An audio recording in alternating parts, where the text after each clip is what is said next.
Hello everyone, इस video session में हम प्योर इंडक्टिव एसी सर्किट में इंस्टेंटेनियस एसी वोल्टेज और करंट के बीच का फेज रिलेशनशिप जानेंगे। इंस्टेंटेनियस पावर को डिराइव करेंगे, साथ ही साथ वन कंप्लीट साइकिल में एवरेज पावर को डिराइव करके देखेंगे।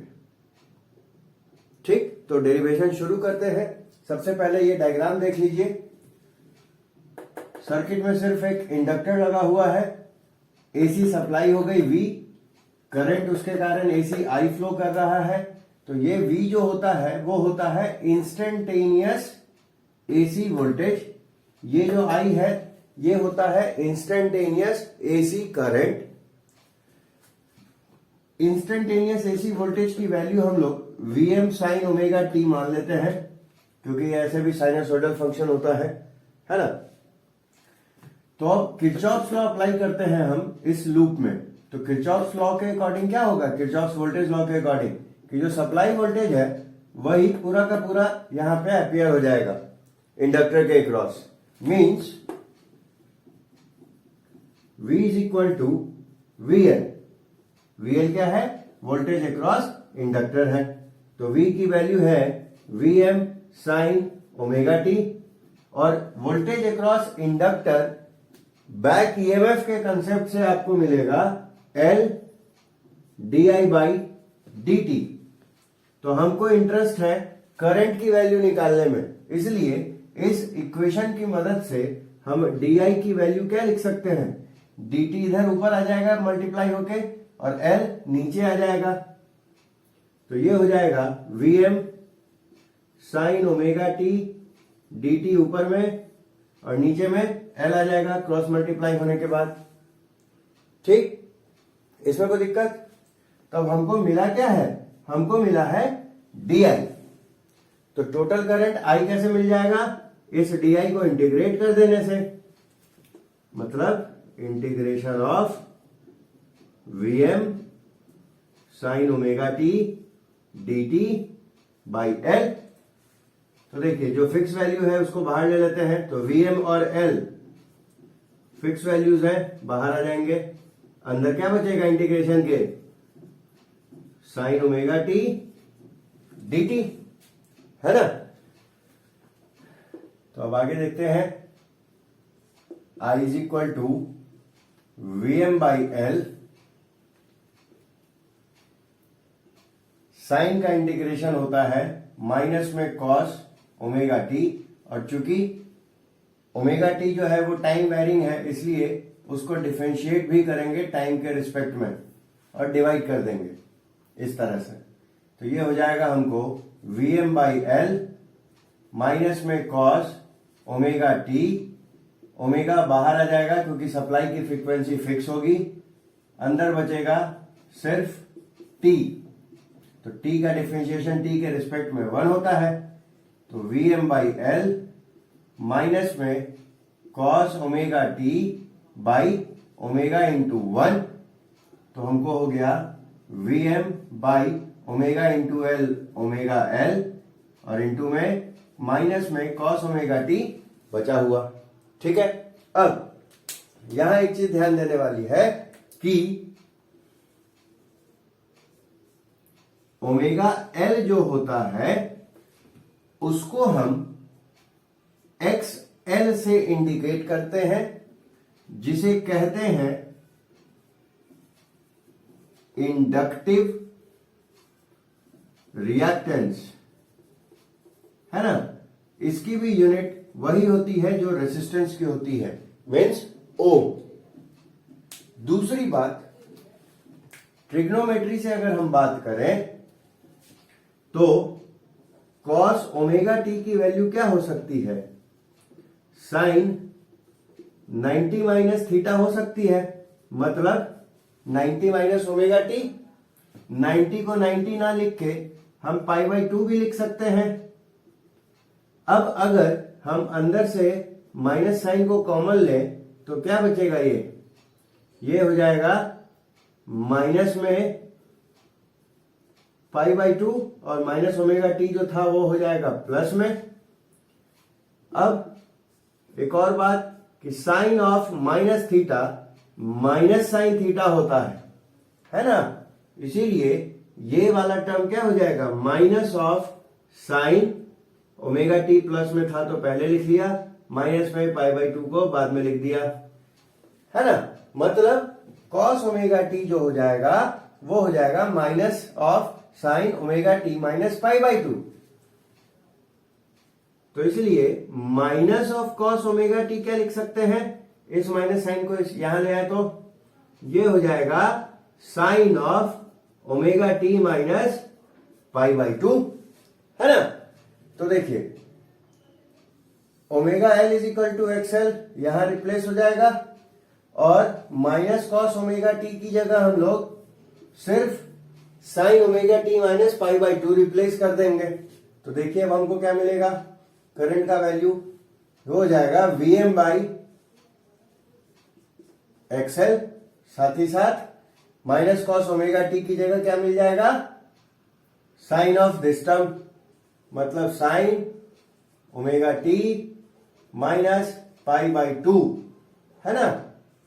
तो यहां पे जैसे Vm बाई आर हमने वहां रेसिस्टर में I डिफाइन किया था Im, उसी तरह Vm बाई एक्सएल जो होगा यहाँ पे वो करंट का मैक्सिमम वैल्यू, करंट का एम्पलीट्यूड मैक्सिमम डिफाइन होगा, ठीक है। तो फाइनली हम करंट की इक्वेशन क्या लिख सकते हैं, Vm बाई एक्सएल की जगह Im और ये टर्म तो है ही sine omega T minus pi by 2। तो ये सेकेंड इक्वेशन हो गई, ठीक। तो देखिए अब वापस से हम कंपेयर करेंगे इक्वेशन 1 को इक्वेशन 2 के साथ। तो वहां v is equal to V M sine omega T है, यहाँ i is equal to I M sine के टर्म है यहाँ पे, है ना, sine omega T minus pi by 2। तो देखिए साइन वाले को कंपेयर कर लीजिए, वहां सिर्फ ओमेगा 2 है, सिर्फ ओमेगा टी है, यहाँ ओमेगा टी में पाई बाई 2 कम है, माइनस पाई बाई 2 है। इसका मतलब ये है कि इन प्योर इंडक्टिव सर्किट जो इंस्टेंटेनियस करंट होगी वो इंस्टेंटेनियस वोल्टेज को लैग करेगी पाई बाई 2 से, मतलब current lags behind instantaneous voltage, कितने से, तो पाई बाई 2 अमाउंट से, ठीक। इस बात को ग्राफ से समझिए।